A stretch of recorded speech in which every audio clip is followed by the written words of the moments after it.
The Ladies from Lonesome is a movie written by one of the great names in Western film history, writer-director Burt Kennedy. He was responsible for many classic films, including those he wrote that were directed by Budd Boetticher and starred Randolph Scott.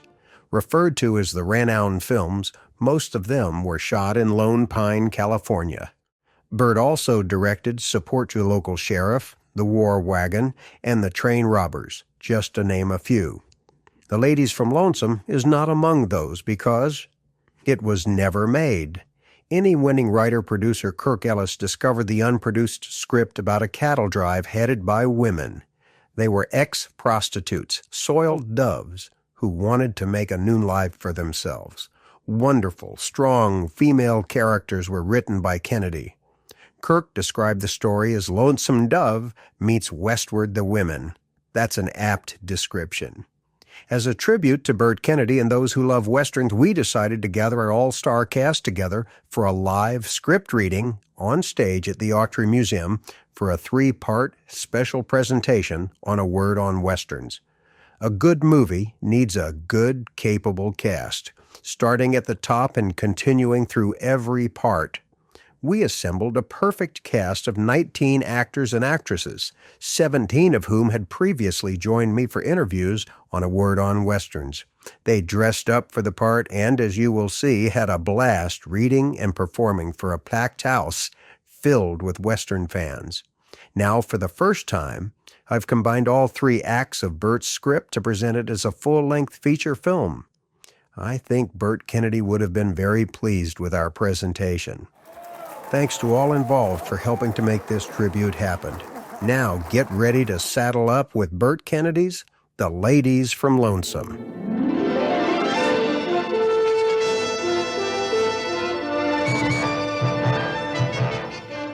Fade in. Monument Valley. Day. Full shot. Giant red rock monument stands silent sentinel over a vast stretch of red desert.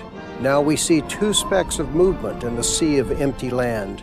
In closer, now we move with 2 dust-covered cowboys who are all but lost in the magnitude of the surrounding desert. We stay with them as they trudge along in silence. The one in front is tall and handsome, and the other carries 2 saddles and a troubled expression. This, then, is Ben Dunstan and Dusty Rhodes. You sure this is a shortcut to the relay station? Keep walking. Well, that's what you said 10 miles ago. Wish the hell you hadn't. You'd bet our saddles on that inside straight instead of our horses, you idiot. It was a spade flush. Well, not after you caught that diamond, it wasn't. Dusty is about to add more when the sound of gunfire cuts him short. And they spin to see a herd of cattle explodes over the mask of a nearby cutbank and goes thundering down a sheer cliff to a shallow canyon below.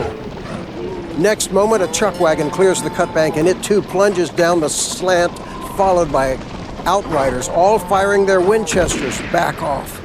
High wild action as we intercut to see that the herd of stampeding cattle and the 5 drovers are being chased by 6 Comanche warriors, their horses and faces splashed with blood-red war paint. We stay with the running battle, intercutting to build the excitement and establishing that the drovers are excellent riders and fighters. Next moment, they too plunge over the edge of the cutbank and slide their horses down the steep slope. Only then do we come around to see Ben Dunstan and Dusty Rhodes taking in all the action from the far side of the shallow canyon. Now the drovers manage to work their horses down in among the milling cattle and are lost in a cloud of dust. But they are still catching hell from the Comanches above. A moment of decision for Ben and Dusty. Then they are suddenly on their feet and running down the slope to join the gun battle. A roaring moment later, they slide to a stop alongside a trail-worn chuck wagon. The cook, called Jake Jackson, fires a Winchester high off at the attackers. Now Ben and Dusty gain his side and join the fight. They blaze away for a wild moment, then when the gunfire ends and the Comanches spin their horses and ride away, Jake, the cook, who looks like Jack Elam... That's what it says. Much obliged. Name's Jake. I'm Ben Dunstan. This is Dusty Rhodes. Ben is jacking a spent shell from his Winchester when he turns to see one of the drovers is moving on through a cloud of dust in amongst the cattle, carrying a day-old calf. A big hat holds the drover a stranger until the calf is being lifted up over the tailgate of the wagon. Only then do we realize that the drover is a woman. This is Rose, and she's a knockout. I told you not to put any more calves in my wagon. We can't leave them behind. They'll die. That's what you do on a cattle drive. Not this drive. The one called Rose spins and storms off. Women. 5 of them. They're pushing his herd to the railhead. How the hell come? The war. Army took every able-bodied man in the territory. I tried to join, but they said my body wasn't able. Now, an equally handsome woman astride a big bay horse crosses on around the wagon and pulls to a stop. This is Lily, the ramrod. We'll let the cattle soak in the rest of the day, move out in the morning. Jake grunts as Lily turns to move away. She's the trail boss. Name's Lily. Yeah, well, I know her. She from Kate's place at Lonesome. Oh, they all work there. Not anymore. Lily married a rancher. Now he's a soldier boy, and she's the owner ramrod of this outfit. Probably try to hire you on. Well, can't. We're afoot. Stud game costs us our horses. No problem. We got 10 extra head. Kind of rank, but you two look like horse tamers. Yeah, well, he can ride anything with air on it. We get a pained reaction from Ben. Then a close shop. A big roan screams in wild-eyed terror as he lowers his head and bucks up a storm across a makeshift rope corral. Ben Dunstan holds on for dear life as we intercut to build the struggle between man and animal. As we do, we get close cuts of Dusty, Jake, Rose, and Lily, plus other gal drovers. China.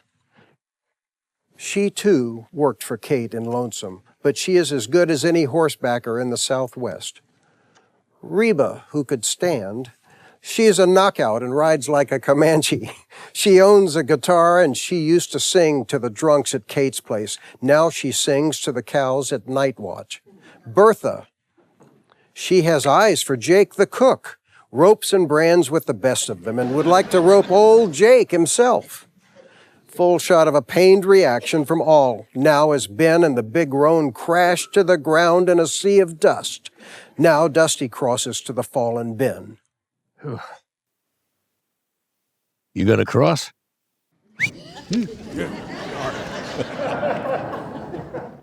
Next. Another pained reaction from Dusty as we smash cut to now Dusty hangs on for dear life as yet another bronco all but tears himself in two, trying to throw his rider. Full shot of reactions all around. Then Dusty, too, takes to the air like a big wingless bird and crashes to the ground. And we dissolve to the cow camp. Medium shot. Ben, Dusty, Jake, and the magnificent 5 sit around a campfire, drinking coffee. Nothing but the sound of milling cattle for a long, lonesome moment. Lily. I haven't said it yet. That we're crazy. Women driving the herd to the railhead. Well, this time of year you are. Comanches can only raid as far as their horses can graze. And with as much rain as we've had, they can range clear to the red. Which, by the way, is also so swollen you'll never get across. Well, we can't turn back now. Ben is about to object when he's cut short by a distant rumble of thunder. Like? Ben looks high off at the troubled sky. Like I said. More thunder, a troubled look from Lily as we dissolve to camp. Night. A driving rain has now hit the cow camp. We search the rain-swept herd, ending on Jake Jackson's chuck wagon. The wind has torn part of the canvas back and the calves are getting soaked. Now we see Dusty cross on, take off his coat, and cover the day-old calf we saw Rose put in the wagon. Now Dusty is soaked, but the calf is happy as hell. I like you. Dusty turns to see the one called Rose behind him. So do they. Yeah, well, they think I'm their mother. I'm one. A mother. Oh, I hate to hear that. I mean, that you're married. Not anymore. Let the army take them? A woman. Oh, well, in that case, army wouldn't have changed them up anyway. I mean, they don't want soldiers that are crazy in the head, and he'd have to be if he left you. Dusty is about to continue when a crash of thunder cuts him short and a sudden gust of wind rips at the canvas covering the calves. Both Dusty and Rose reach into the wagon bed to calm the frightened calves.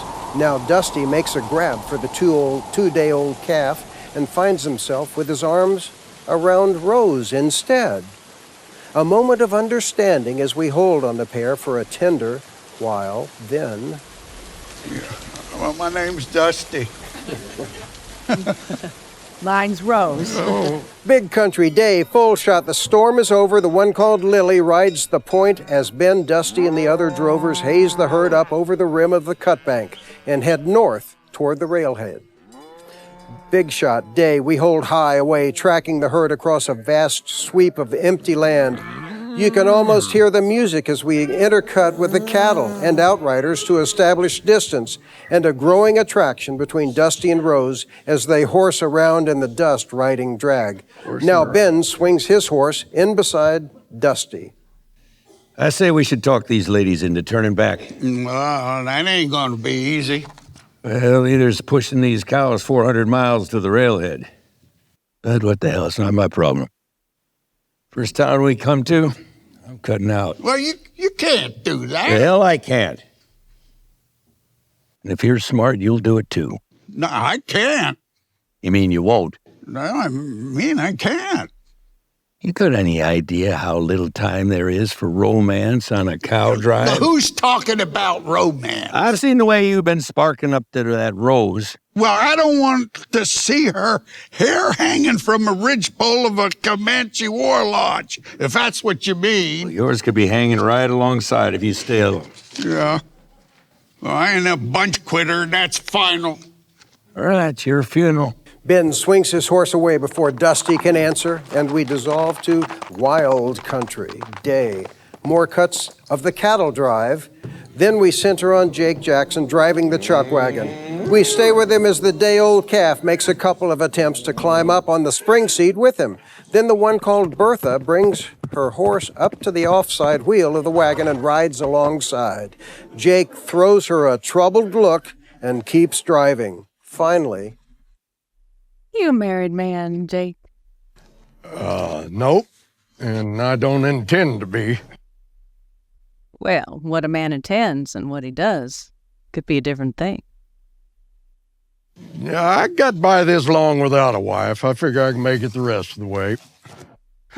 Well, if you should change your mind. Bertha swings her horse around and spurs off toward the rear of the herd. Jake watches her go, grunts to himself, and keeps driving. And we dissolve to hillside, day.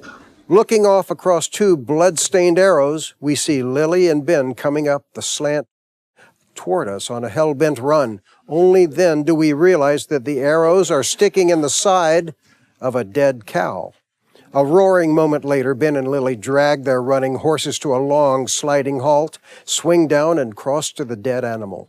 Lily is visibly shaken, and she looks at the Comanche arrows. Any questions?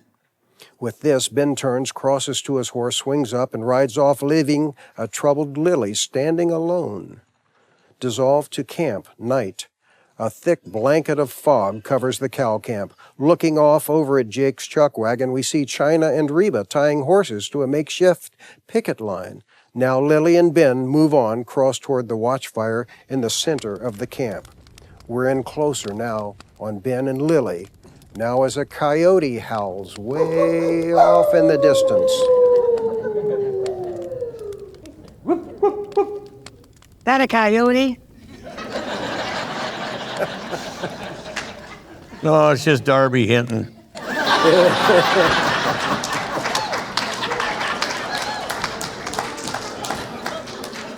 Well, I hope so. Better put a double guard on the picket line. Comanche run off with our horses. We'll play hell trying to stay alive on foot. As they gain the watchfire, Ben bends down, picks up a log, and throws it on the fire. And keep this fire going all night. You trying to scare me, Mr. Dutton? I'm trying to... Hold it. Somebody's out there. High tension as we search the camp just beyond the flickering flame light. Tension continues to mount as we intercut to build the suspense, bring it to a crescendo, and then... Hello there, camp. We're coming in. Only then do we see first one, then 5 other men move on and out of the darkness. Even in the dim light, we can see that they are rough customers in sun-faded range clothes. The one in the middle, obviously the leader, wears a canvas topcoat and a grim expression. We'll call him Kemper. Saw your fire. Thought you might have some coffee. Truth is, we've been trailing your herd for 2 days. I told the boys, we ought to throw in with you. You're gonna need every gun you can get between here and the Red. Boys said they'd rather take your cows for their own. Come morning, that's what we intend to do. What a man intends and what he does. Jake Jackson is on the chuck wagon with a shotgun pointed at the 6 intruders. Ain't always the same. Gal told me that. Kemper tightens, and for a tension-filled moment, we think he and the others are going to go for their guns. Then, the sprang of breech metal turns them to see Lily jacks around into the chamber of her Winchester, and we sweep to see Rose, Bertha, and China do the same. Tension mounts as we intercut to build the standoff. Then Kemper smiles. There'll be a next time. Discretion being the better part of valor, Kemper and his boys back slowly away into the night, and we fade out. And fade in, full shot, day. Morning finds the herd moving out in the near distance. Ben and Lily are riding drag. We're in closer on Ben and Lily now, and Ben turns in the saddle and looks back to see the battleground. That fellow was right about one thing last night. We could have used those extra guns.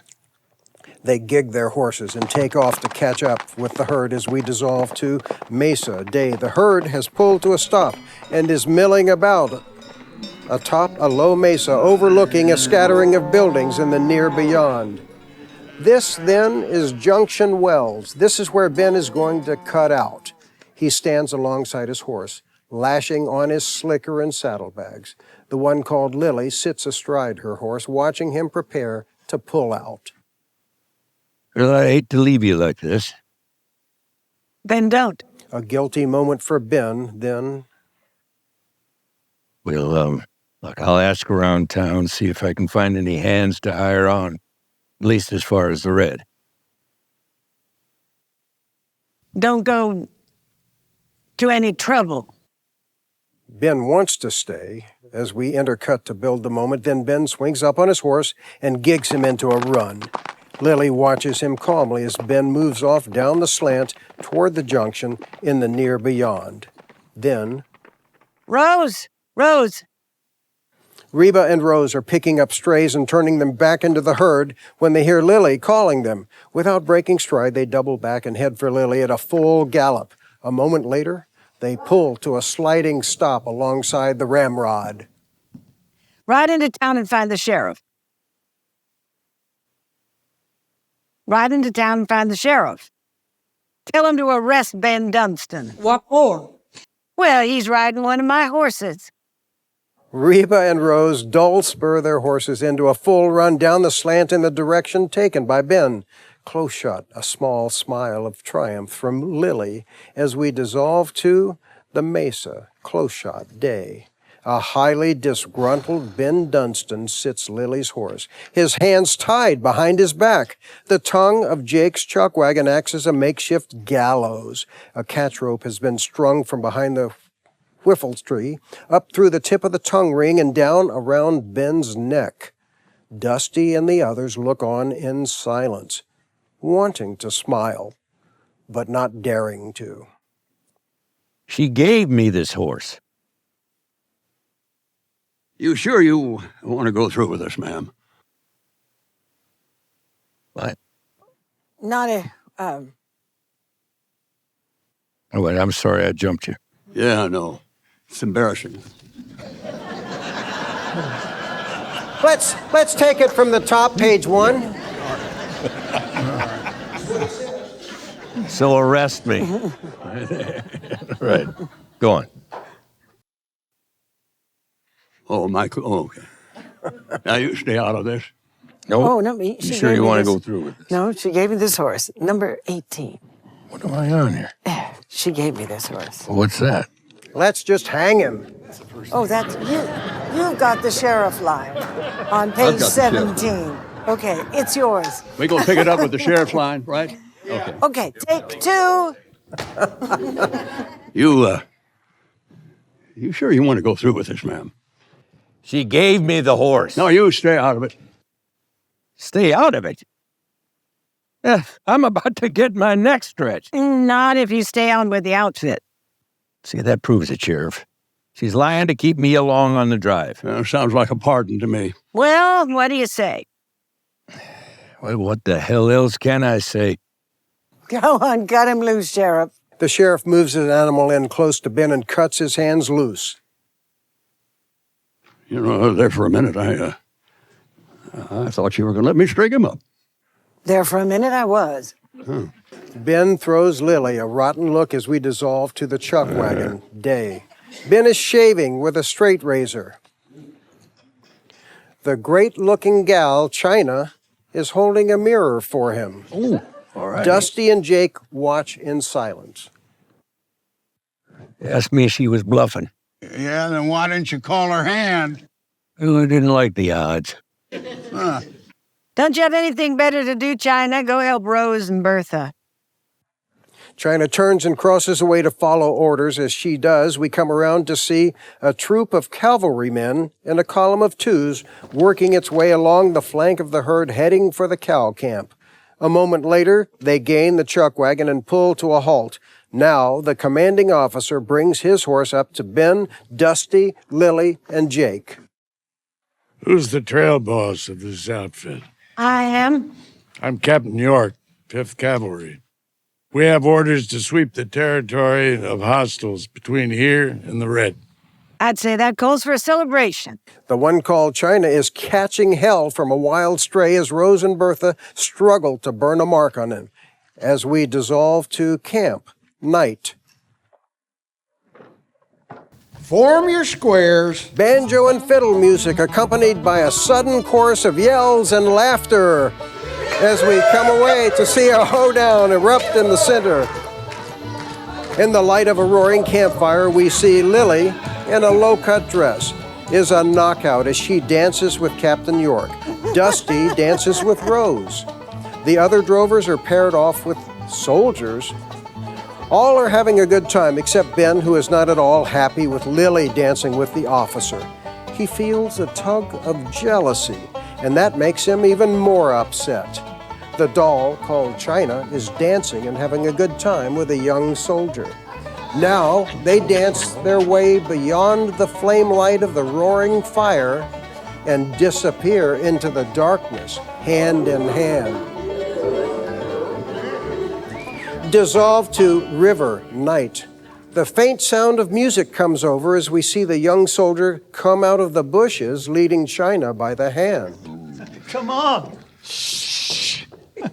A moment later, they reach the bank of a thin river and start to undress. China giggles as she has trouble with a button.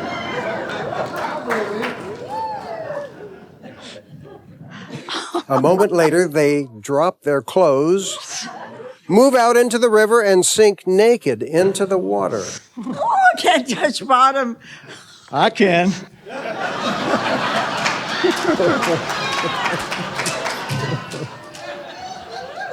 She giggles again as the soldier boy kisses her to keep her quiet. As they come up for air, Where did you learn to kiss like that? I'm the company bugler.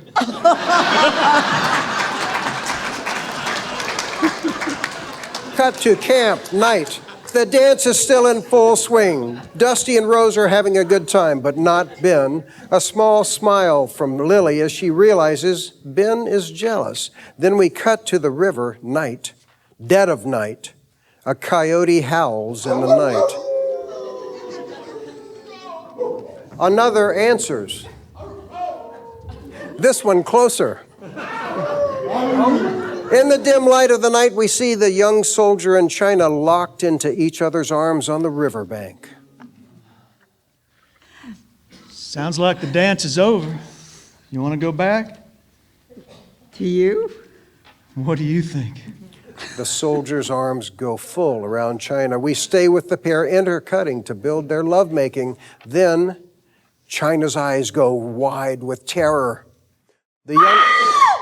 The young soldier feels her tighten under his arms, turns to see a blinding blur of motion as a war lance in the hands of a Comanche warrior plunges down out of the night straight at the soldier's back. The panic-stricken soldier throws up an arm to ward off the shaft.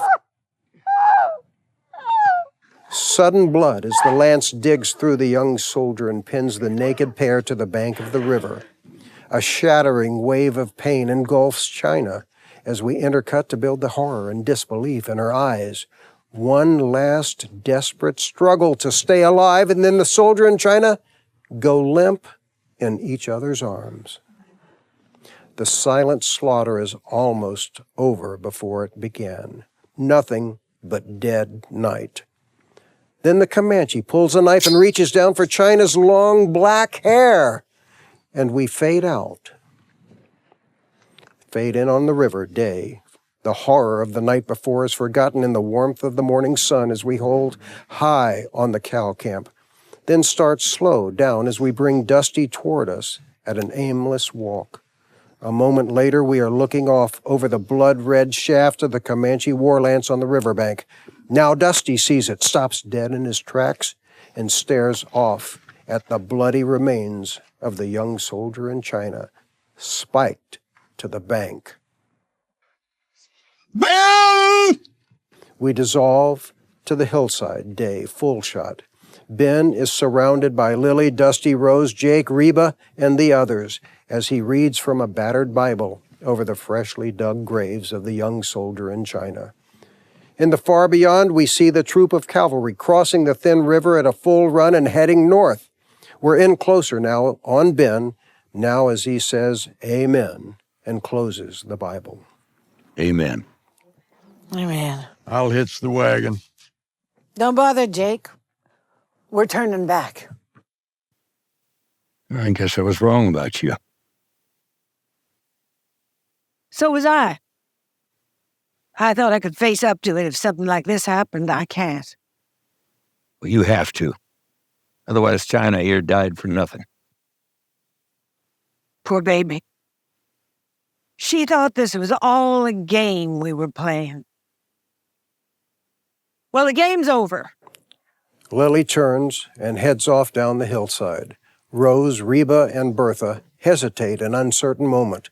Then they move down to stop the troubled Lily. We know how you feel, Lily. But Ben is right. Well, he's the one who wanted me to turn back in the first place. I should have listened to him. Like you listened to those in Lonesome, who said that women didn't stand a chance to drive a herd to the railhead? Yeah. Getting China killed is a high price to pay for pride. Depends on how you look at it. Well, I'll tell you how I look at it. I shamed China into coming along. I told her no matter what happened, it was better than working as a whore in Lonesome. I was wrong. Depends how you look at it. You already said that. Well, here's something I didn't say. You talked me and the others into taking the herd to the railhead just like you did China. Talked us into it so good, we're going to do it whether you come along or not. A silent standoff as we intercut to build the tension. Finally, Well, Jake, hitch up the wagon. shades of Red River as Jake lets out a yell, kicks off the wagon brake, and moves the chuck wagon out in a cloud of dust. Red River, the big red snakes its way along the floor of a vast valley, and as Ben had warned Lily, the rain has turned it into a raging river of swift running water. Cut to the herd. A swirling cloud of dust as the herd turns back on itself, refusing to move out into the roaring river. Lily and the others try in vain to haze the animals into the water. Only then do we see Jake's chuck wagon sits atop a nearby hill. The one called Rose is tying an empty water barrel to the tailgate. Jake and the newborn calves watch Rose in puzzled silence as she finishes tying on the barrel, then moves to yet another barrel, lashed to the wagon bed just behind the outside wheel. Checking the ropes, she moves around to another barrel, tied to the right side of the wagon, then swings up on the swingboard alongside a troubled Jake. What the hell are you doing? getting the herd across the river. The calves fight to keep their feet under them as Rose whips the lines out over the horses and the wagon takes off down the slant at a headlong run. Ben, Lily, and the others turn on the sound of the wagon to see the team plunge into the water and make for the far shore, the water barrels acting as floats to keep it from sinking. We stay with the wagon, intercutting as the team fights to keep their heads above water. All this to a roaring crescendo, and then the horses gain the far bank and struggle up out of the water. No sooner on dry land, the calves start bawling for their mothers on the far shore. We intercut between the bawling calves and their mothers, build it to a breaking point. Then, one by one, the cows move into the river and start to swim toward the calves. A chorus of mooing and bawling cows as we intercut to build for a wonderful moment. Then the cows reach the far shore and fight their way up onto the bank. No sooner on dry land, they surround the chuck wagon, turn, look back across the river, and begin to bellow. We let it build, and then a big bull hears the cows, turns and looks off across the river, a moment of decision for the bull. Then he answers the cows and heads for the river, followed by the remainder of the steers on the near shore. Next moment, the bull and the other boys are swimming toward the cows. Now Lily and the others work their horses into the river and follow the steers across the river. Rose and Jake are all smiles as they watch the crossing.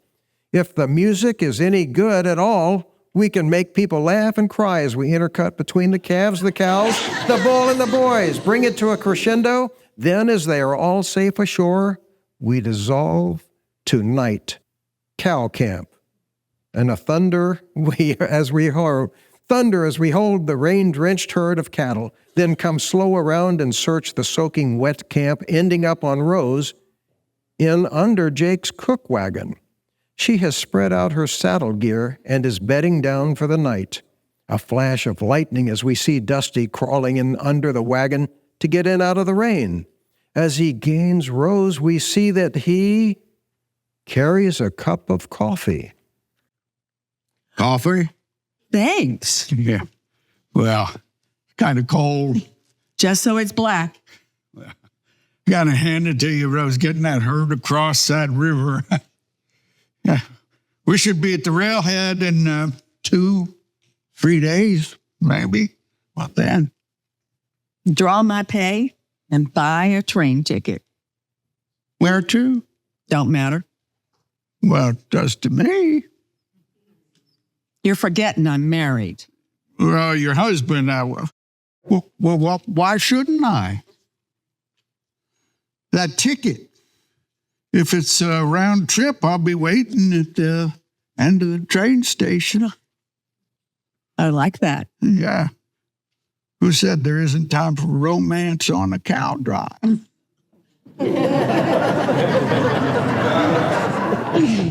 Well, then what's that? Dusty turns and looks off to sea. Ben has his slicker half around Lily as he leads her through the rain toward a campfire under a makeshift canvas shelter. We're in closer on Ben and Lily now as they sit beside the fire, Ben keeping his arm around Lily a bit longer than necessary.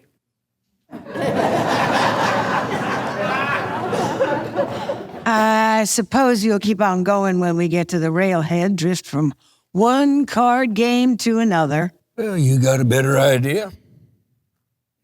I might have.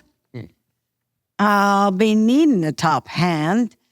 It'll take me 3 or 4 years to buy and build another herd, but... Well, ours shouldn't be over by then.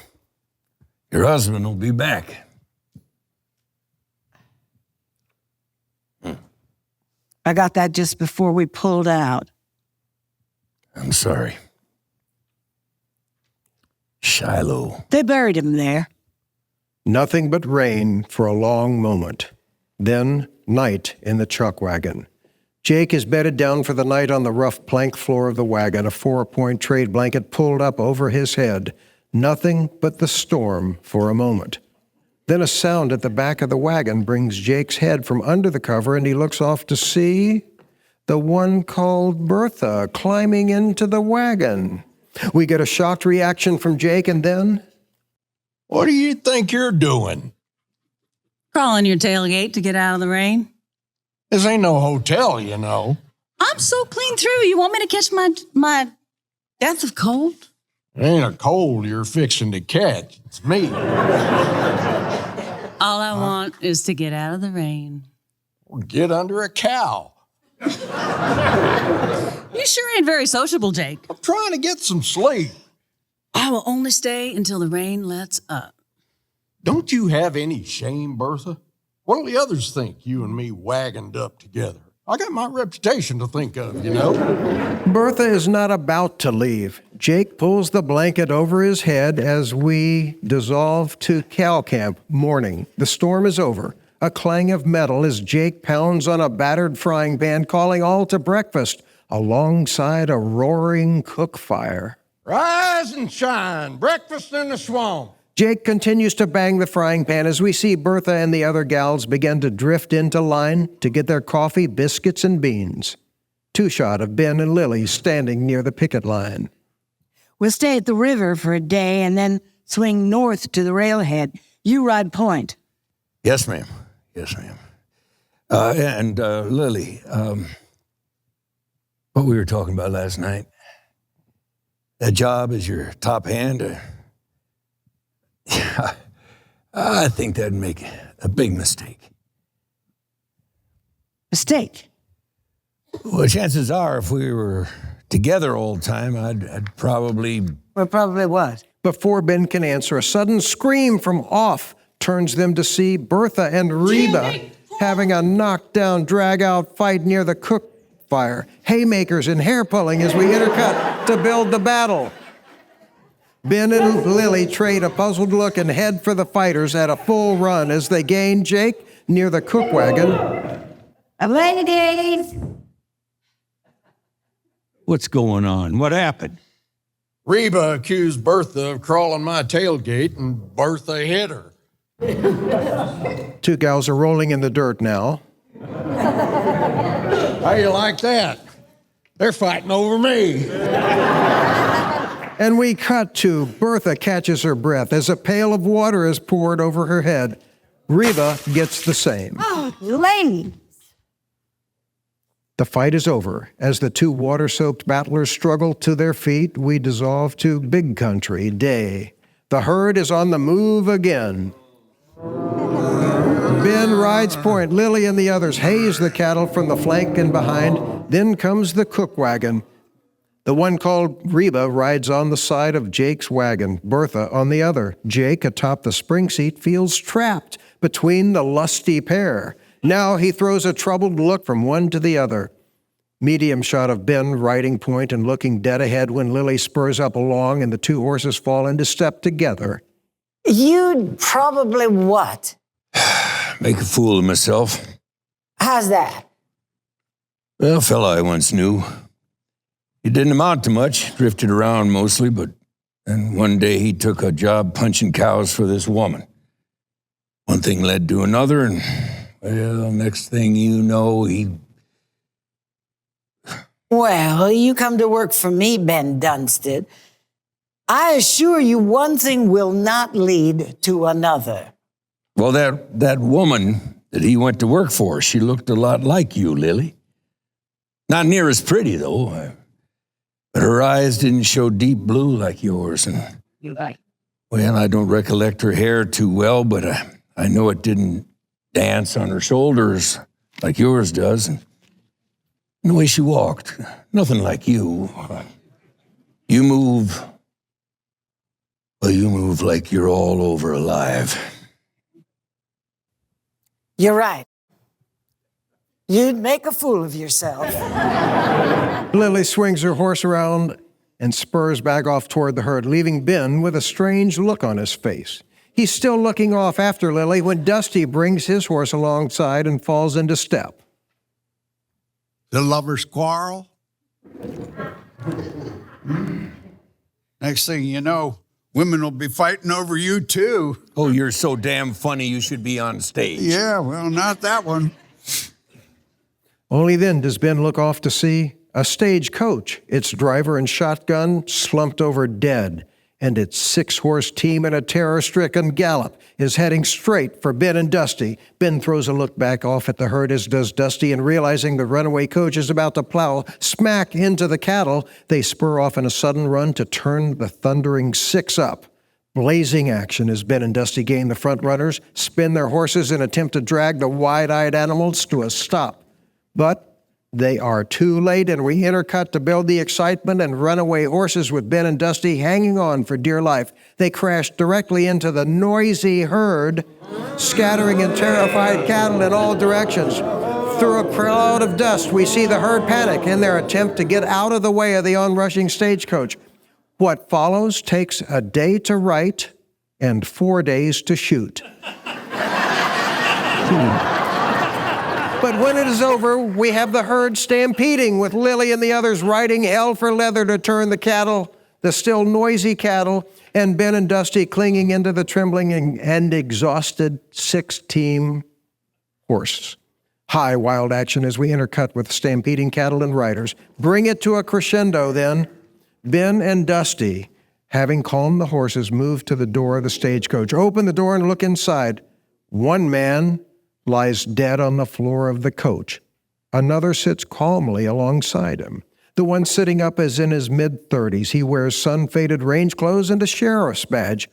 Only then do we realize that he is handcuffed to the dead man on the floor. You all right? Well, I am now. What happened? I was taking this one to stand trial in Abilene. Some of his friends stopped the coach, wanted to bust him loose. The driver made a run for it, and a lot of shooting. During this, the sheriff has produced a key and unlocks the cuffs from the dead man.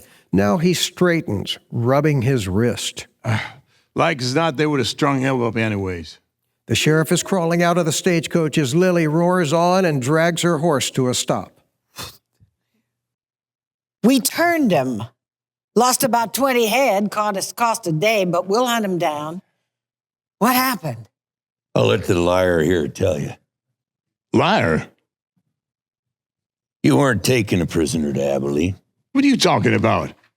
I'm talking about the dead man you were handcuffed to. You're in such a hurry to get the badge off him, you tore a hole in his vest. And he's wearing a gun belt. You're not. That doesn't prove anything. This does. I saw you when you took off the cuff keys out of that dead fella's pocket. Oh, shit. You're a damn detective, huh? I know there's 3 dead men on that coach. I didn't kill him. Didn't say you did. See, I believe that part about your friends trying to bust you loose. Believe it so much, I'm putting you on one of them harness horses and getting you the hell out of here. They came a-killing once. I figure they'll whittle again. You got enough trouble without that. Dusty, catch up one of them horses. You get on it. Damn detective.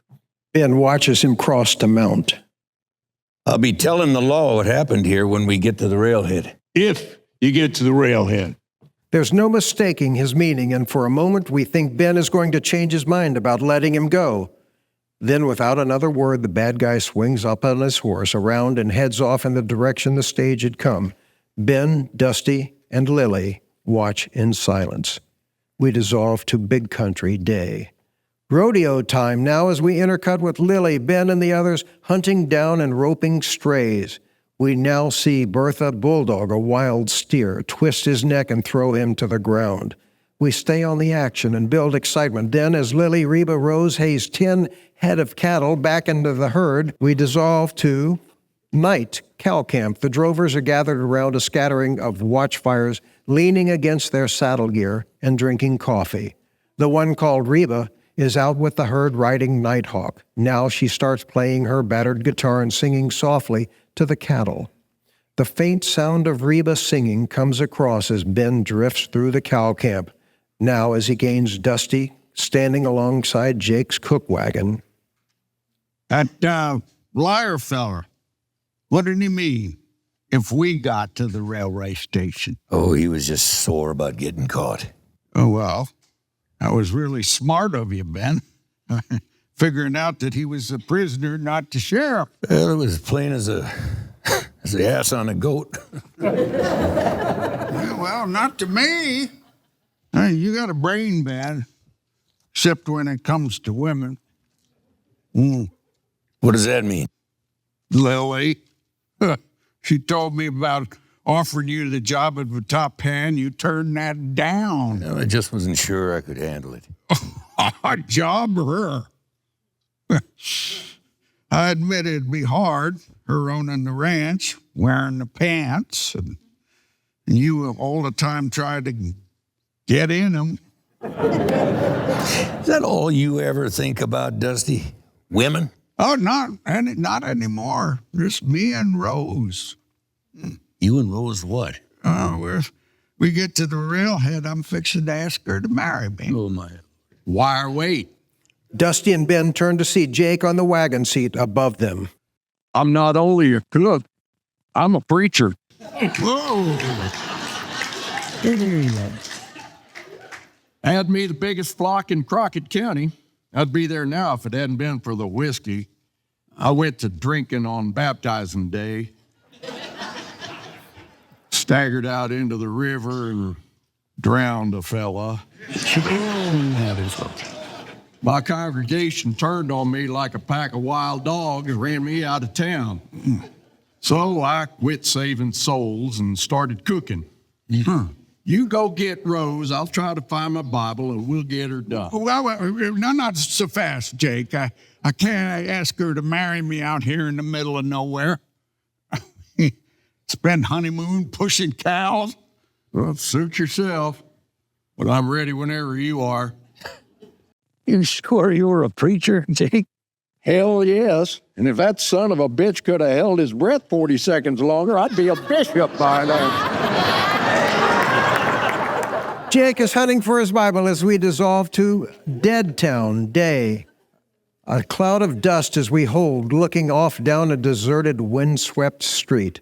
At first, we think that we are on the main street of a typical cow town.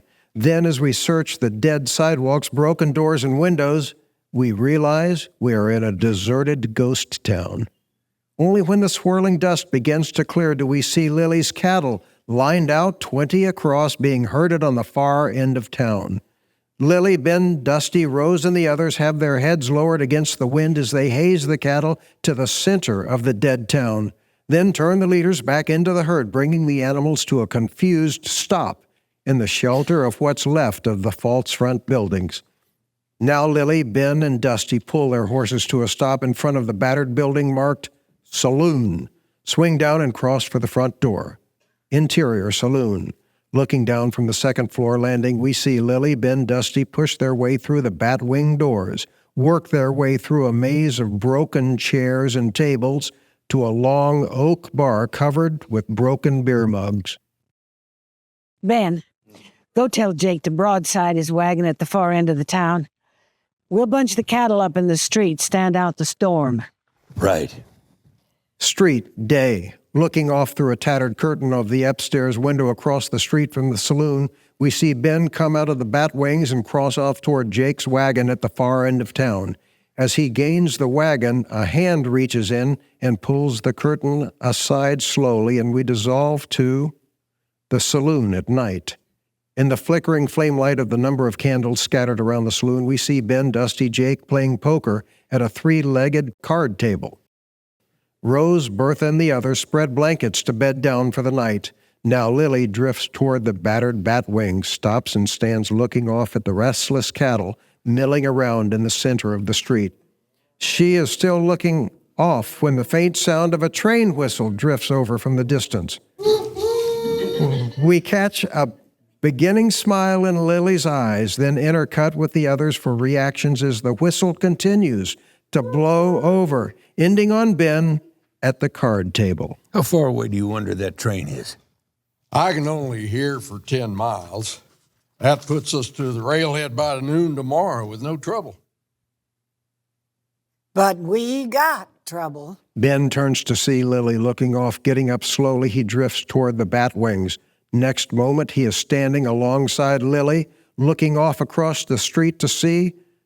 Across the backs of the milling herd, we see the one called Sheriff, flanked by 6 tough-looking saddle tramps with Winchesters and low-slung gun belts. Lily knows trouble when she sees it. What do they want? They'll get around to it.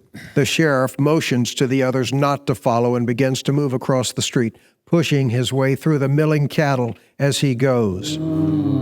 High tension as we move from the sheriff through the cattle, intercutting with Lily and Ben as he comes. That's close enough. The sheriff stops, stands his ground, silent. Well, if it ain't the detective. Strange how big this country is. People keep running into each other. Now Dusty and the others move into view. Well, don't look so serious. Me and the boys just came in out of the wind like you did. And we got to talking about your cows and how much they were going to bring at the railhead. $10, maybe $15, $1,000. That's a lot of money. You going to put that in the bank, or you going to carry it back with you the way you came? What do you think? Well, you're right. You're right. It's none of my business. The faint sound of the train whistle comes over. They listen, then. So far and yet so near. So near and yet so far. Look, mister, whatever you got in mind, better forget it. Well, you got us wrong. We're just passing through on our way to, well, yeah, anywhere but Abilene. There was a string us up if we ride in there again. That's the trouble with being an outlaw. You just ain't welcome anywhere. That's right. See what I mean? Well, we'll just stay on our side of the street, and you just stay on yours. The sheriff turns and starts to make his way through the herd. What do you think? I think it could be a long way back to Lonesome. One last wail of the train whistle as we dissolve to the railhead. Day. Black smoke pours from the diamond stack of a wood-burning locomotive standing motionless at the end of the track. We see Lily's cattle being herded into a maze of holding pens flanking the train, with its 10 cattle cars, 2 flat cars, and a faded red passenger car. There's a montage of cattle fighting to keep from being herded through the gates as we see a montage of motion and cows bellowing as they move up ramps into the cattle cars. Controlled confusion as we intercut to build the action. Then, after much dusty work, half the cows are aboard, and Lily rides up to the uniformed station man crossing from the direction of the locomotive. Where can I find the cattle buyers? Well, you can't. They left 2 weeks ago. There. Well, with the war and all, there haven't been any herds coming in, and so they pulled out. Well, what am I supposed to do with my cattle? The only thing you can, ma'am. Finish loading them up on the train and take them to Junction City. Close cuts, more motion as Lily and the others finish loading cows up the ramps of the cattle cars, and we cut to the railhead day. The herd is loaded aboard the train as Jake's wagon anchored on the first flat car with all the saddle horses on the other. In among the horses, we see Lily, Ben, Dusty, and the others. Now the smoke from the locomotive drifts back over the cars as the train pulls itself together and begins to move out of the station. As the train whistle blows, we turn our attention to the one called Sheriff and his cutthroat sidekicks sit their horses on the outskirts of town watching the train pull out of the station. According to the station master, they're going to get twice as much for that herd in Junction City. All we got to do is wait till they're headed back, jump the train, and ride away rich. Greedy grins from the others as we dissolve to a passenger car, night, full shot. In the lone light of the train lantern, we see Ben open the iron door of a potbelly stove at the far end of the car and feed firewood into the flames. Now, in the flickering light of the fire, we see Dusty and Rose surrounded by Lily and the others. Now Reba begins to pick out the wedding march on her battered guitar as we see Jake push his way out the door of the conductor's department at the rear of the car. Jake is dressed in a long black coat and high white collar and carries a Bible. The strains of the wedding march continue now as a very serious Jake crosses up the aisle to Dusty and Rose. He opens the Bible and begins the ceremony. Dearly beloved, we are gathered here on this here train to splice together these two in holy matrimony. If there's anybody who can show reason why they should not be married, let them speak now or forever hold their peace.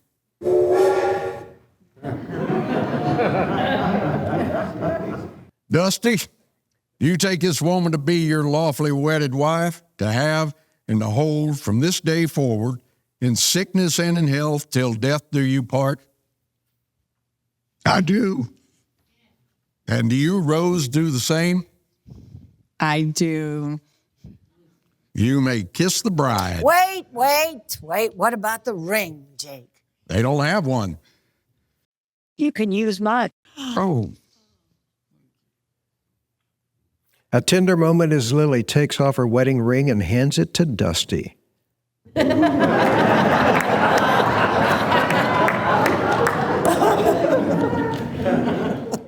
Repeat after me.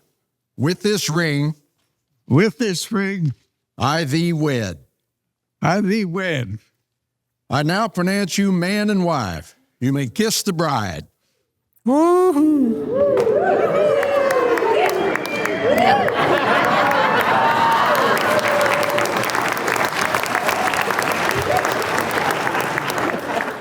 What God and Jake Jackson have joined together, let no man put asunder. Hallelujah. More cheers and laughter as Dusty and Rose push their way through the throng to the door of the conductor's compartment. As they duck inside and close the door behind them, we see a makeshift sign reading, Bridal Suite.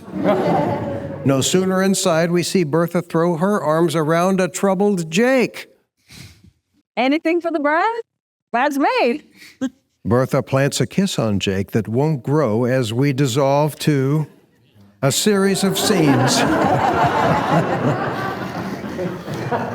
We see the train heading across the big country day and night, pulling into the stockyards in Junction City, offloading the cattle, cow buyers handing over money for the herd.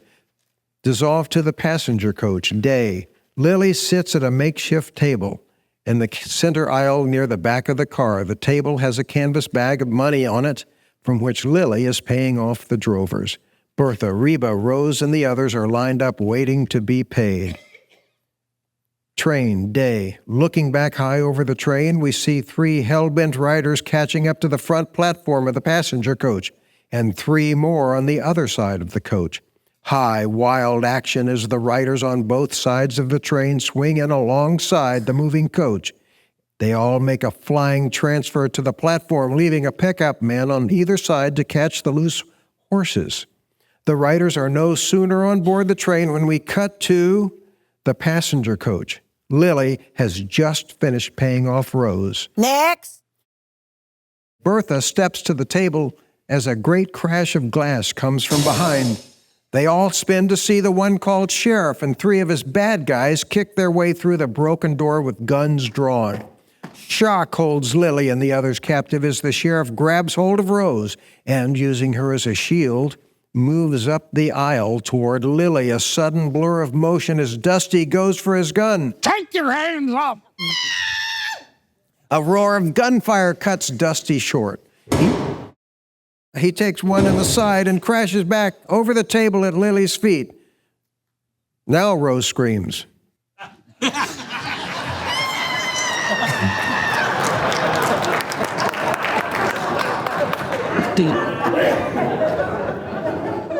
Lily and the others freeze as the sheriff crosses to the fallen table, picks up the canvas money bag, and heads for the broken door, grabbing Rose away from the other guy as he goes. Now he spins in the doorway, once again using Rose as a shield.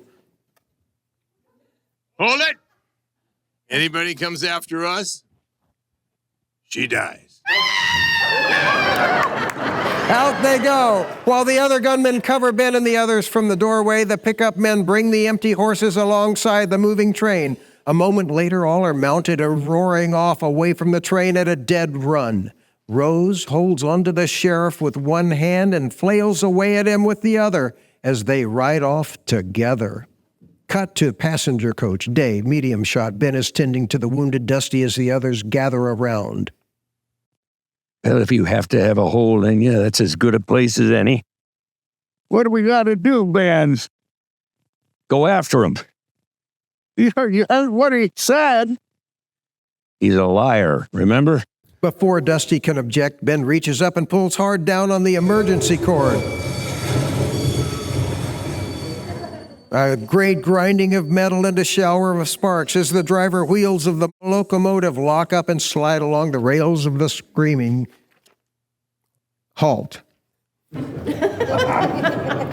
Flat car, Day. More screaming as horses snort and tuck under. Horse noises.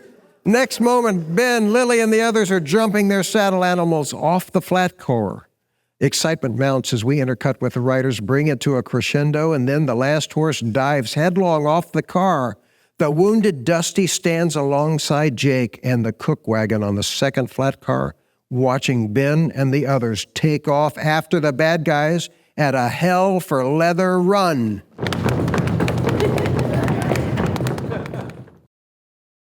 Fade in, cow camp, Day, a typical main street of a frontier town. We stay high away to establish, then come down and see Jake's dust-covered wagon move on from the far end of the street, cross on toward us, and pull up to a stop in front of the $3 bill saloon. Only then do we see Lily and the other dusty drovers sitting their horses at the hitch rail. Jake's wagon has no sooner pulled to a stop when Ben Dunstan pushes his way through the bat-wing doors and moves to Lily and the others.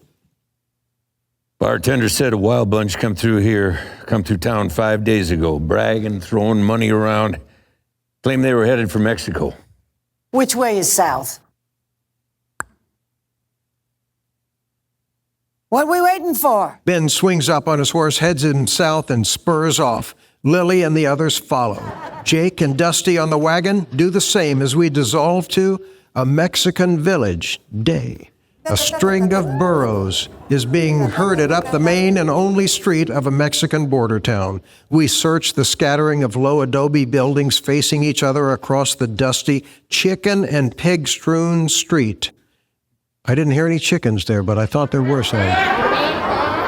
Then see 7 gringo riders moving on from the north. The front rider is the sheriff, and then comes Rose on a stolen mule and the other 6 henchmen. We stay with them as they move on, gain a 2-story adobe-marked hotel, and pull to a stop. As they dismount and head to the front door, we cut to the close shot on the Mexican street. A tall, thin gringo stands in the shade across the street from the hotel building, lighting a roll-your-own cigarette. He wears a troubled expression and a badge. Another lawman moves in beside him and looks off at the hotel. As he does, we see 10 armed men strung out along the boardwalk in various positions. Yeah, that's them all right. Why don't we just jump them and take them back to Abilene and string them up? You know why a man can always beat a dog playing poker? Why? Well, dogs get a good hand, he wags his tail. Now, we got a good hand. We're going to sit on our tail. And we cut to the river, medium shot, a sudden shower of water as 7 horses and a wagon plunge into the river and storm toward the south shore. We stay with the riders as they plow their way through the water. Then, as they gain the near bank, a group shot. Ben and Lily are the first to cross. They pull their horses to a sliding halt and sit waiting for the others. Yeah, it looks like they crossed here. Only then do we see the Mexican border village in the near distance. Stay here. I'll go have a look. Ben, be careful. A tender moment of understanding. As we intercut with the pair, they lock eyes and hold, and we see a mixture of concern and love in Lily's eyes as they sit back down in their chairs. Ben sees it too. We hold for a magic moment. Then Ben smiles and swings his horse around and takes off at a half run. Cut to the Mexican village. Day, close shot. The tall lawman across the hotel turns and looks off to sea. Ben has his eyes on the horses tied in the front of the hotel as he moves up the street at a dead walk. A moment later, he pulls his horse to a stop in the center of the street. Well, if I were you, mister, I'd keep moving on. Well, I can't. Looking for 7 men and a woman. Well, they're over there in the hotel. Friends of yours, are they? The woman is. They're holding her prisoner. How come? Well, it's a long story. Tell it. But she was riding for an outfit, pushing cows to market. On the way back, them 7 jumped the train, took her and the cow money. And we've been after them ever since. Well, that is a long story, but very well delivered. I like that. Thank you. But it could have a happy ending. The long lawman jacks around into his lever-action Winchester. Come night, I plan to scald those no-gooders out of here. What about the woman? You throw down on them, it could go hard for her to stay alive in there. That gives you till dark to get her out. Her out. That's what I said, her out. Oh, they said it out. A troubled moment of decision for Ben. As he throws a look high off across the street toward the hotel to see the 7 gunmen stationed at upstairs windows. Tension mounts as we intercut to build suspense. Then Ben suddenly spins his animal and digs his spurs into the horses. A roar of gunfire as Ben storms across the street, heading for the front door of the hotel at a full run. Bullets scream on all sides as Ben crashes his horse through the front door in a shower of glass and splintered wood. We cut to the hotel lobby. Full shot, a panic-stricken hotel owner behind the desk reaches for the sky as Ben brings his horse crashing into the lobby, spins the animal and fires at one of the bad guy. One bad guy after another as they come outdoors on the landing above and are driven back into their rooms by Ben's gunfire.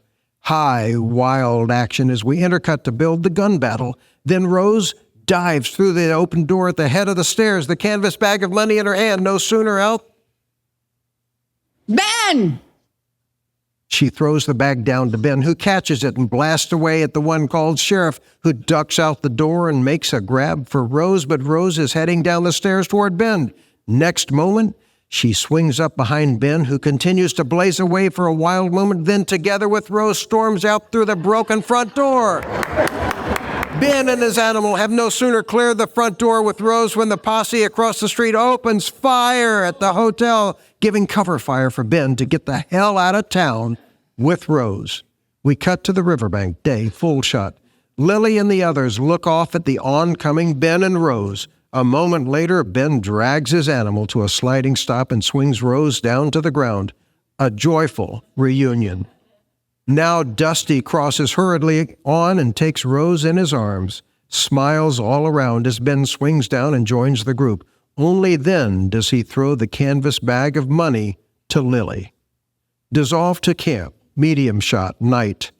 In the light of the roaring campfire on the riverbank, we see Lily once again at her makeshift table, paying off the trail crew.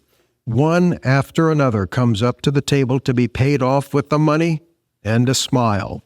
They are still being paid as we dissolve to the camp at night, a two-shot. Ben and Lily are hunkered down by Jake's wagon drinking coffee. It's always coffee with you guys. There's no booze on this trip. I've never been on a ride where there's no tequila. Ben and Lily are hunkered down drinking coffee. The others are bedded down for the night. All is peaceful for a long moment, then the roar of distant gunfire erupts from the direction of the Mexican village. Well, it seems that sheriff fellow was wrong. He's going back to Abilene whether he likes it or not. Cut to the Mexican hotel, night, full shot. The hotel is on fire as three of the bad guys make a run for it through the smoke-filled, shattered front door of the hotel and are shot down by the tall lawman and the posse. They have no sooner fallen when the sheriff comes out with his hands up and crosses the street. The lawmen are moving in to surround him, smoke and flames as we cut to a two-shot. All is sudden silent as the gunfire dies in the distance. Ben and Lily trade a look. Then a cow bellows. From off in the distance. A cow.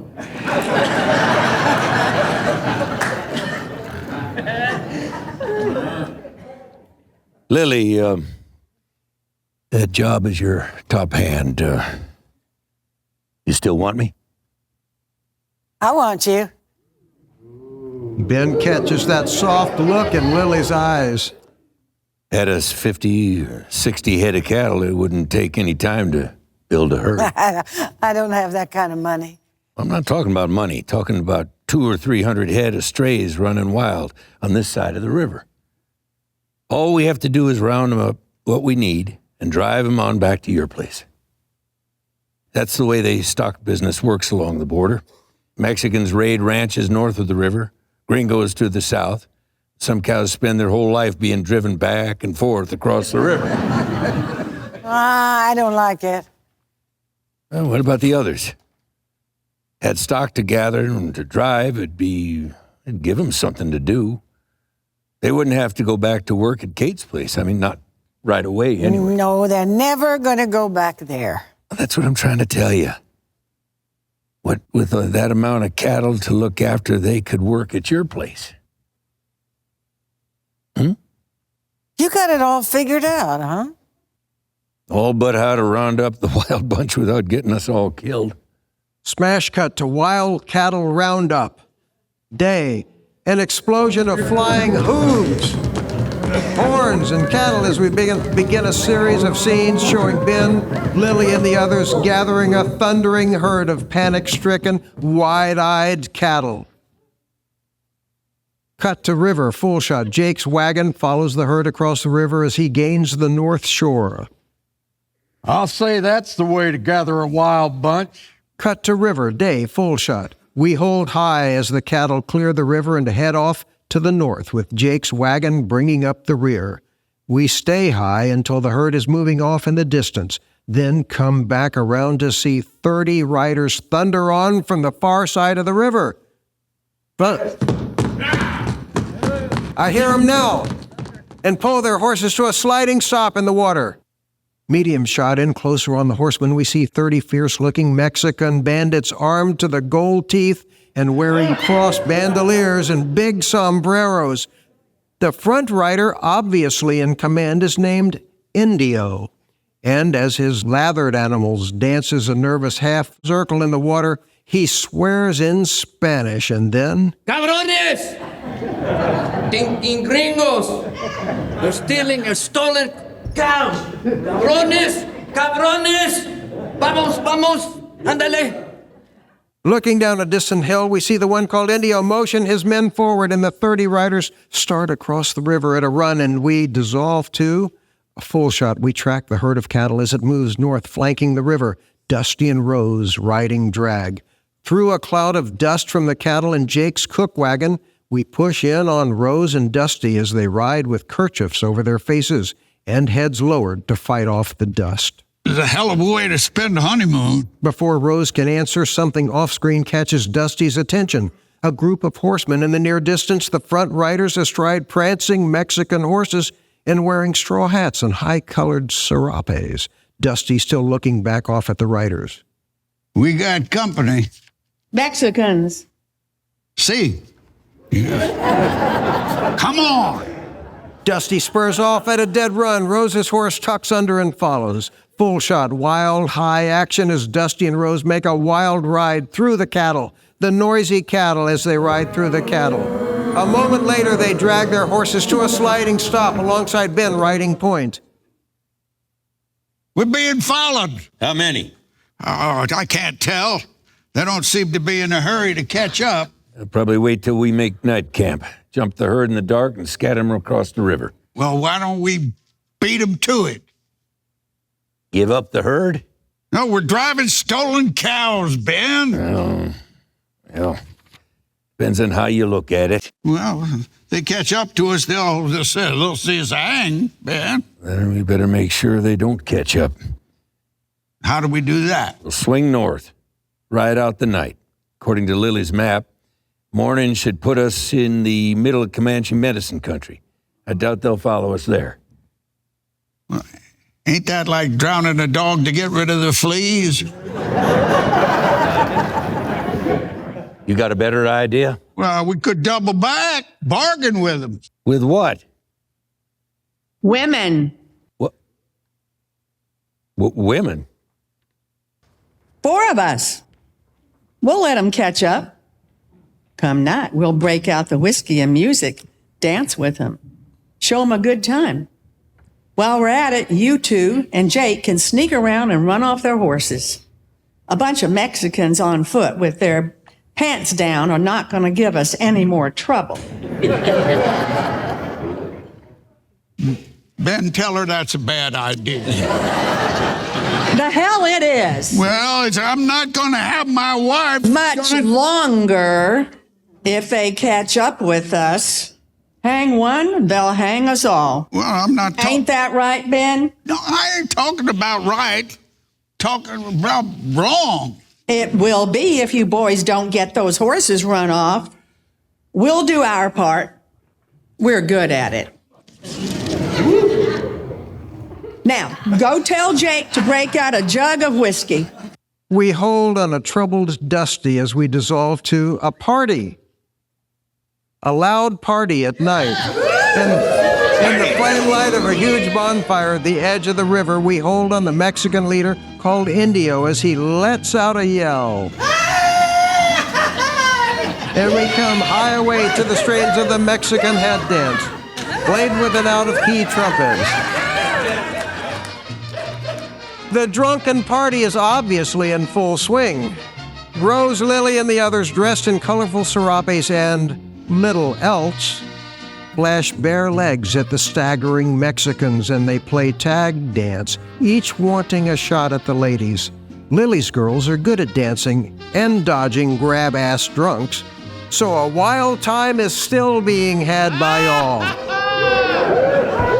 We stay with the action, intercutting to see the drunks trying to drag the women beyond the flame light. Some do, some don't.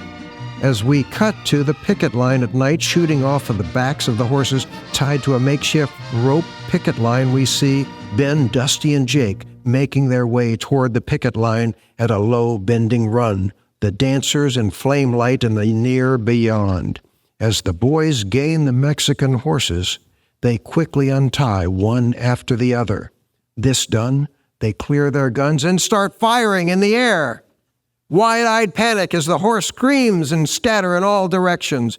More confusion as the loud, drunken Mexicans drop their women and take off on a dead run trying to catch their horses, some in long johns, some tripping over their fallen pants. As they go, Ben, Dusty, and Jake are enjoying the drunken stampede as they back away into the darkness after the runaway horses, and we dissolve to morning at the river. We catch a fleeting glimpse of a naked Rose as she jumps into the river. Only then do we see Lily, Bertha, Reba, and the others splashing around in the water. We cut to the riverbank, morning, full shot. Jake's wagon is parked near the river overlooking the naked women swimming below. The herd grazes nearby. Jake is sitting on the spring seat of his cook wagon, throwing furtive looks down off at the ladies. I love to go swimming with bow-legged women and dive between their legs. During this, we come down and see Ben and Dusty leaning against the side of the wagon, their backs to the swimmers. You don't sound much like a minister to me, Jake. An ex-minister. You know, that Bertha ain't half bad looking floating on her back. Looks like a whole mountain range drifting downriver. I think the women and cattle have soaked long enough. Get them out of the river and dress, Dusty. I'll saddle the horses. Ben! Just do like I tell you. A troubled Dusty heads for the river as we dissolve to the trail. Day. The herd is on the move again, with Ben riding point, Lily and the others working the flanks with Jake's cook wagon bringing up the rear. We stay with the drive, intercutting to establish one and all. Then we go close on Ben as he pulls in, half stands in the stirrups, and looks off to see 10 riders heading straight for Ben, some wearing canvas dusters, all wear troubled expressions. Now the front rider gains Ben and pulls to a stop. We'll call him Masters. Who's the boss of this outfit? I am. Well, if I was you, I'd turn that herd around and head back the way you came. How come? Comanche. I thought the soldier boys were going to run them out of the territory. Well, they did. Chased them across the river into Mexico. Dogs, squaws, and all. Once they got down there, the federales jumped them. Drove them back across the river. They've been raising hell all along the border ever since. Well, can't say as I blame them, caught in the middle as they are. I felt the same way before they burned me out. Problem is, they're not only caught between, they're starving. Comes down to that a man will do just about anything to survive. Like I say, mister, if I were you, I'd turn tail. I can't, Masters. You mean you won't? Mean I can't. These cattle mean too much to us. It's your wagon. Good luck to you. Masters lets that sink in, then swings his horse around and spurs off. The others follow. Ben and the others watch him go as we dissolve to night camp. Heat lightning dances in the horizon as we hold high away on the cow camp. In the flickering flame light of a scattering of cook fires, we see Jake moving around, pouring coffee for one and all. Medium shot in closer on one of the fires. We see Ben, Lily, Dusty, and the others. Enjoy your coffee. We'll be making cold camp till we get to Lonesome. We'll stay to the river as far as we can. Shallow as it is, we can keep the cattle in the water. There won't be dust and what with the river working its way through the high banks and canyons. We can stay out of sight. We wouldn't be leaving any tracks so they can't cut our trail, come at us from behind. Now, if we're lucky enough to make it to the Big Bend country, we can make a hell-bent run for Lonesome. Well, we'll cut out a Judas bull, put a rope around them, lead them up front. They'll follow. What if the river runs deep? We'll swim till it shallows again. I ain't had much luck in rivers. But like Dusty says, it's worth a try. Cut to the river, day. Looking down from the rim of the canyon, we track the herd as it snakes its way upriver. Ben rides Bull Point. Jake's wagon brings up the rear, hub deep in water. Lily, Dusty, and the others flank the herd. They, too, keep their animals in the river. Belly deep in water, the cattle move on, splashing through the river. Rose leans half out of the saddle, helping a calf keep its head above water. Jake drives the chuck wagon. We stay with the river, drive intercutting with Lily, Ben, Dusty, Rose, Bertha, and the others, bring the action to a colorful crescendo, and then we cut to Big Country Day. 3 dust-covered cavalry officers explode into view over the crest of a sand-swept ridge and drag their horses to a long, sliding stop. As the dust from the animals clears, we see Captain York, who we met earlier, flanked by a young officer. York is looking off down the slant with field glasses. The bend of the river is at the near beyond as a large band of mounted Comanche, followed by their women and dogs, moves along at a dead walk. The troubled captain lowers the glasses and hands them to a young officer beside him. Beyond, we see 100 cavalrymen strung out in a column of 4s. They look pretty beaten to me, Captain. They will be if we hit them again. Drive them across the river into the Sonoran Desert. They spend the winter there. They'll starve. Poor bastards. All right. To your post, gentlemen. The 2 officers spin their horses and spur off toward the troops at a full run as they shout commands, forming a line of skirmishes. We cut to a small brown dog walking in the shade of a warrior's horse, stops dead in his tracks and looks high off as he hears an army bugle in the distance, and we smash cut to 100 cavalrymen thunder over the crest of a hill and storm down the slant toward the Comanche at a hell-bent run. The one-sided battle is fast and furious as we intercut to build action. Horse falls and dead men as the Indians retreat across the river. All this to a roaring crescendo, and then we cut to the small brown dog sitting alongside a dead warrior as the sound of gunfire dies off. A small whimper from a small dog as we dissolve to the river. Day, medium shot. Ben, leading the Judas bull in the river in front of the herd, pulls his horse to a stop. Now Dusty and Rose ride up and stop alongside. Now they look off and see a cloud of black smoke drifting up into the sky from beyond the bend of the river. Ben and the others trade a troubled look. Now the sound of a Comanche death song struggles to be heard in the distance. We hold high on the bend of the river. On the south bank, we see a scattering of makeshift burial structures in flames, while a Comanche woman sits in among them chanting a haunting death song. Only then do we see Ben leading the Judas bull upriver, followed by the herd of cattle, Lily, Dusty, Rose, and the others.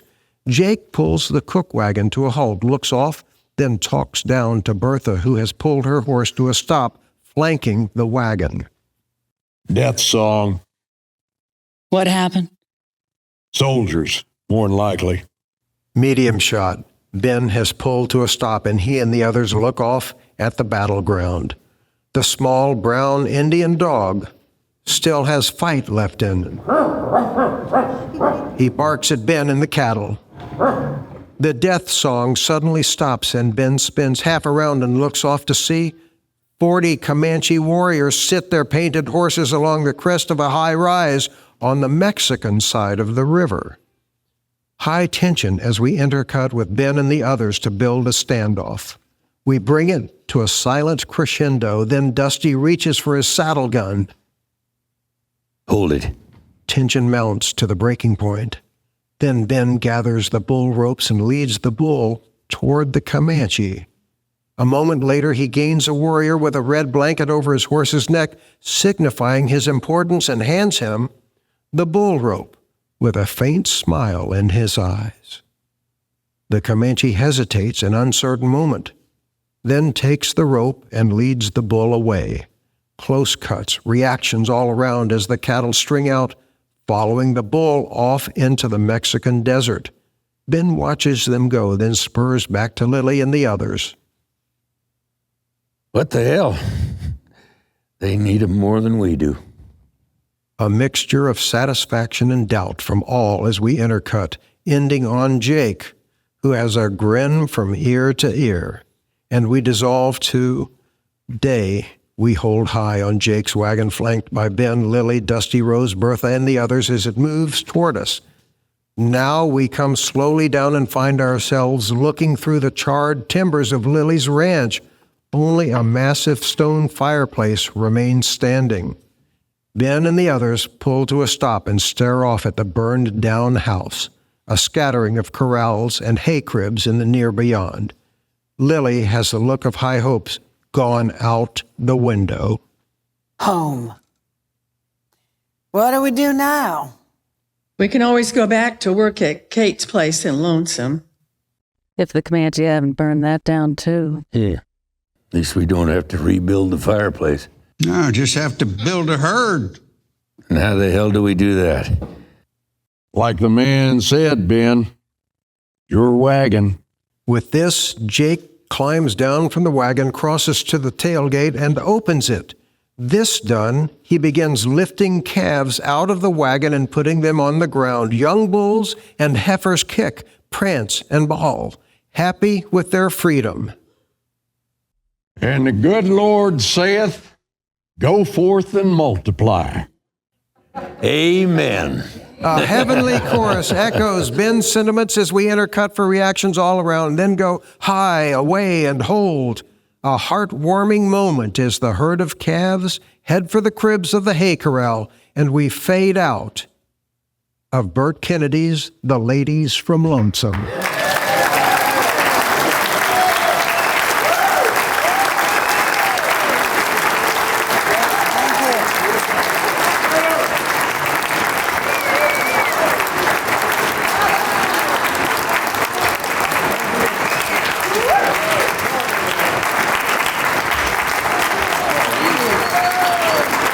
Okay, I got my hat.